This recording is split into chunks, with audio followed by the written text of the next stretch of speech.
diinatti amantees nallattuum ormatti qawwaa mul'istum diinatti amantees nallattuum ormatti na jiraachistam jireenya raafa. Ashama harka fuunee akkam jirtanii kabajamtoota fi jaalatamtoota chaayinaa laayyaantu asallaa jedhu jalatti argamtan nagaan koo bakka jirtanitti sinaa qaqqabu. Isiniin jechuun jaaladhaa bakka jiraattan baga eeggamtanii egaa ka har'a waa namaana walisin barsiisaa qa'ee maatii kooti jechuudha. Namaan waggaan jedhu qa'een maatii kooti mee maal fakkaata? Egaa ka qa'een abbaa kooti jechuudha. Egaa abbaan koo lubbuudhaan hin jiru. Garuu qa'een isaa har'a maal fakkaatti laata kan jedhu walumaan ilaalla. Kanatti viidiyoo kanatti baay'ee gammaddan jedheen abdii qaba. Sababbiin isaa warroonni namoonni baay'een illee as keessatti abdii gurguddaa hin godhatan jedhee tayyaadaa. Egaa waxaatonni illee maal dargaggoonni illee dargaggeettiin illee wantoota baay'ee as keessatti hin bartan jedheen abdii qaba. Kanaafuu viidiyoo kana laayik sheer gochuu hin dagatina. Warroonni isinitti toleen isinii jedha. Egaa viidiyoo kana ganama waggaa waraabu. Gaadidduun baay'ee dheerataa isiniin jechuu jaaladha. Warroonni immoo chaayinaa laayyaantu asallaatiif maatiin taane waggaa jiraatan sabiskiraayibii godhuun maatii taa'uu hin dagatinaadha. Isin affeere warri yaada qabdan waggaa jiraattan immoo saanduqa koomentii jalatti yaada naa barreessaa. Isiniin jedha karma yaada kootitan deema. Egaa ka turtii viidiyoo kana nafaana godha. As keessatti jechoota kana wantoota baay'ee irraa barattan jedheen abdii qaba. Viidiyoo kanarratti wantoota baay'ee seenaa baay'ee dubbadha waan ta'eef iyyuu. Egaa ka hordoftoota koo hundi keessanuyyuu egaa namoonni tokko tokko ni beektan jedhee tayyaada maatiin koo lubbuudhaan hin jiranii. Egaa abbaan koo obboleessi bakka kana qa'ee abbaa keenya akkatti bareechee gaaddidduu itti horee yookaan simboon horattee ooddoon kun akkatti kan jiraatu obboleessi keenya yeroo abbaan keenya duuyyuu nama jabaa kan hin taanedha jechuudha. Nuti immoo baay'ee xixiqqishuu taaneeti abbaan keenya kan du'e. Egaa kaarra qa'een isaa maal fakkaata waggaa jettan akkuma argaa jirtan kanaadha. Qa'ee abbaa fakkaata ilmi haa jiraatu. Egaa ilmaa fi loontu qa'ee abbaa tolchadha. Oromoon waggaa naanee naannessu naanee asuma warri naanee beektan waggaa jiraattan jechuudha. Akka naannoo keenya irratti yeroo dabooti irratti kan dubbatamudha naanee jechuun haamarratti akkasuma wantoota adda addaa sirni waggaa jiraata. Gaafa cidhaallee waggaa ta'e galgala wantoota akkanaa kana ni weellisu. Yookaan kun akka aadaatti kan itti baafatanidha jechuudha weelluu osoo hin ta'in. Har'aa tanaa yookaan dhaggeeffadhe ani waa tokko wanni ittiin jedhu. Kanaafuyyuu ilmumaaf loontu qa'ee abbaa tolcha jedhanii akkasuma jechuudha.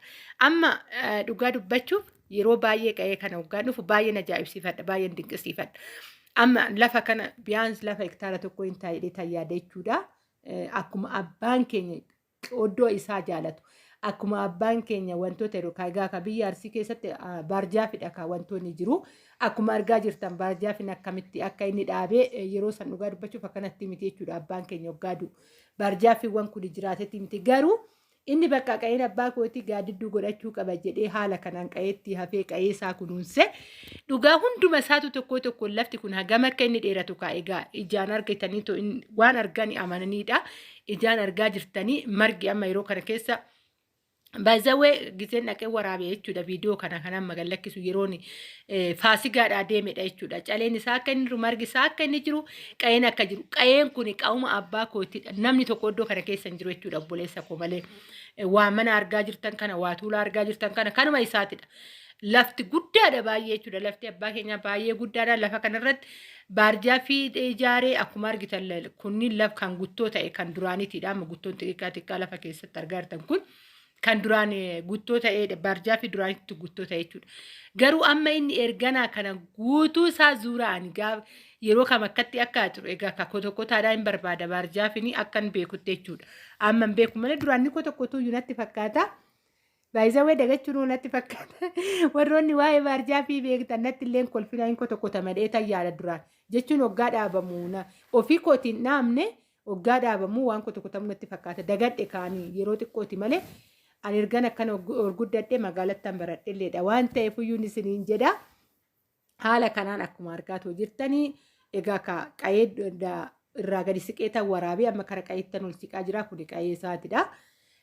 Isumaa fi ijoollee isaa qofaadha iddoo kana keessa kan jiraatu nuti ijoolleen hunduyyuu jireenya mataa ofii jiraachuudhaaf kara biraa deemanii jiru jechuudha. Anumaanuu dabalate kun warri durbaa kara heerumaa. Warri dhiiratillee immoo fuudhee kara jireenya mataa isaaniitti deemanii isuma iddoo kana keessatti kanaaf akkuma argaa jirtan kun walumaa galatti iddoo isaatidha jechuudha.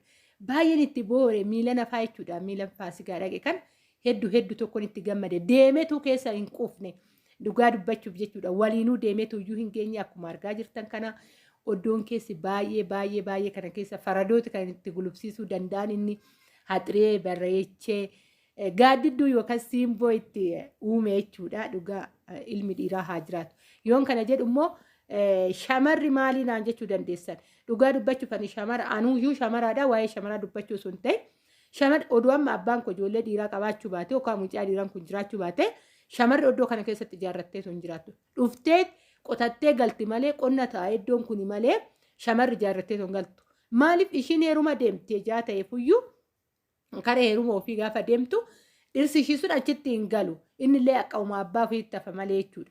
Baay'inaan akkasiidha akki baratamellee waan akkanaatidha.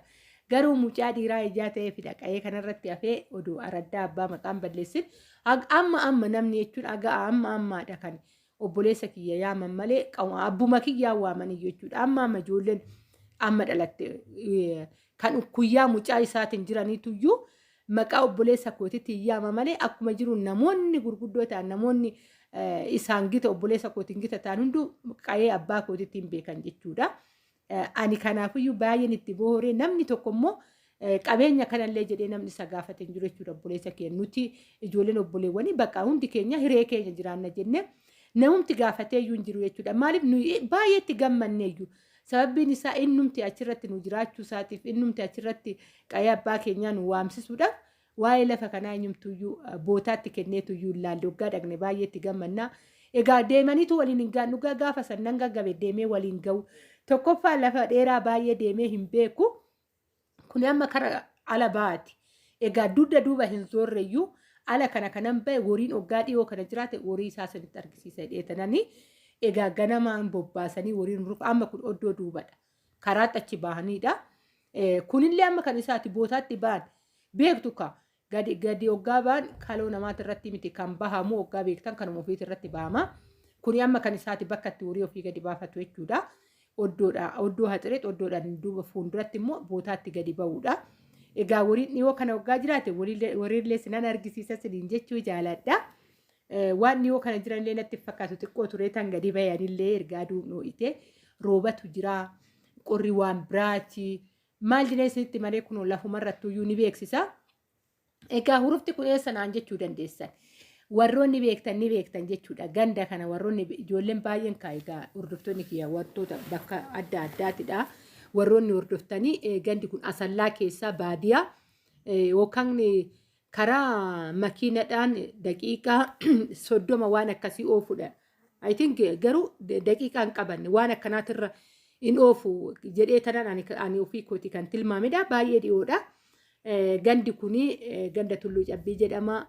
Bootaan kun jechuudha. Bootaan itti dhaladhee itti guddaddeedha. Kun immoo bootaan amma isinitti argisiisaa jiru kun immoo maal nu gattan laga bakka itti duraa horii eegnu amma kanatti daggala ta'een isiniin jechuu jaaladha. Laga kana keessa horii oolcha duraan.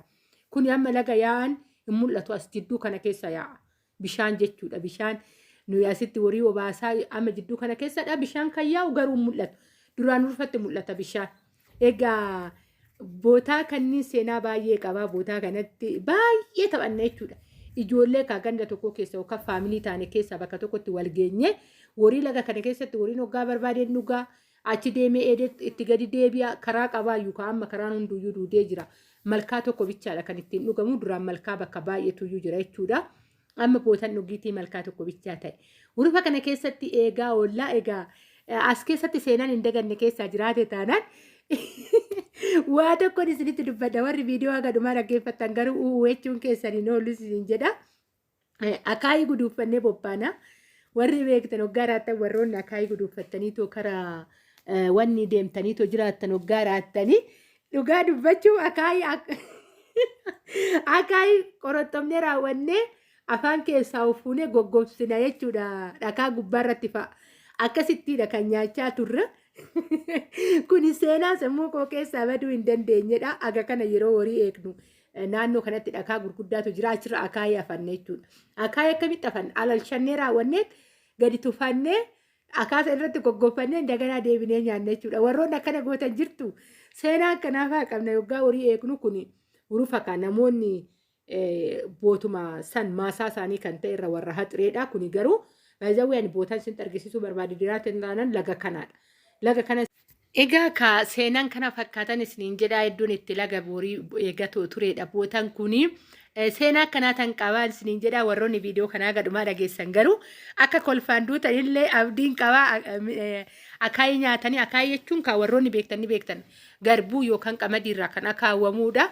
Waan akkasiisan jechuudha ijoollee wajjin taphachaa kan turre ijoollee mandara tokkoo kan qa'ee tokkoo kan faamilii tokko taane wajjin eegaa turre. Haala kanaan laga kana keessatti horii eegee guddateen isiniin jechuu jaaladha. Egaa ka viidiyoon koo guyyaa har'aa kana fakkaata kabajamtoota hordoftoota chaayinaal ayyaantu asallaa.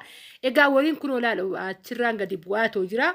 Malkaan hin jiru garuu bootaa dhugiitii barbaaddatee dhuga malee jechuudha. Lagni mul'atu duraan caakkaan kun akkanatti daggala kan ta'eetoo hin jiru amma baay'ee daggala ta'eetoo jira jechuudha bootaan kun. Bishaan yaa nama mul'atu as keessadha lagni nuti itti horii bishaan obaasneetti taphannu as keessa tureen isiniin jedhaa. Egaa ka asumaan warroonni horii eegdanii guddattanillee seenaa keessan koomentii jalatti naa teechisuu hin dagatinaadha. Isiniin jedhaa viidiyoo kan akka itti boortanillee abdii guutuun qabaa. Viidiyoo biraatti walitti deebinuun turtii gaarii naaf qabaadha. Baay'ee.